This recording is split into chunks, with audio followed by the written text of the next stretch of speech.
உனக்கு மட்டும்தான் எல்லையில் பரபரப்பை ஏற்படுத்தும் தெரியுமா? எங்களுக்கும் தெரியும். சீன எல்லையில் இந்தியாவின் விமானப்படை தளம் 13,700 அடி உயரத்தில் உலகிலேயே மிக உயரமான போர்த்தளம்.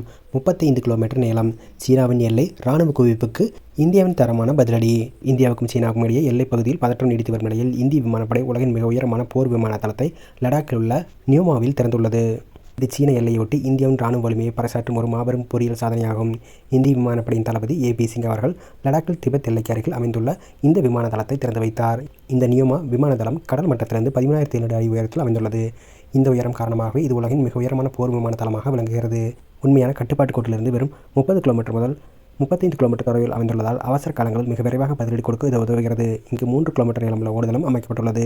இது ரஃபேல் போர் விமானங்கள், நீண்ட தூரம் சென்று தாக்கக்கூடிய சுகோய் 30 MKI விமானங்கள், மிக் 29 ஜெட் விமானங்கள் மற்றும் C-17 குளோப் மாஸ்டர் போன்ற கனரக ராணுவ போக்குவரத்து விமானங்கள் கூட இயக்க முடியும் வகையில் வலுப்படுத்தப்பட்டுள்ளது. நியூமாவிலிருந்து இந்திய விமானங்கள் புறப்படும்போது சீன நடவடிக்கைகளை வான்வழியாக கண்காணிப்பதற்கும் தேவைப்படும் போது திபெத் மற்றும் ஜின்ஜியாங்கில் உள்ள சீன தளங்களில் ஆழமான தாக்குதல்களை நடத்துவதற்கும் ஒரு அரிய வாய்ப்பை கொடுக்கிறது. இந்தியா தனது எல்லை பாதுகாப்பை அவசரமாக வலுப்படுத்த வேண்டிய தேவைக்கு முக்கிய காரணம் சீனா தனது ராணுவ கட்டமைப்பை LAC நெடுகிலும் அபாரமாக அதிகரித்து வருவதே காரணம்.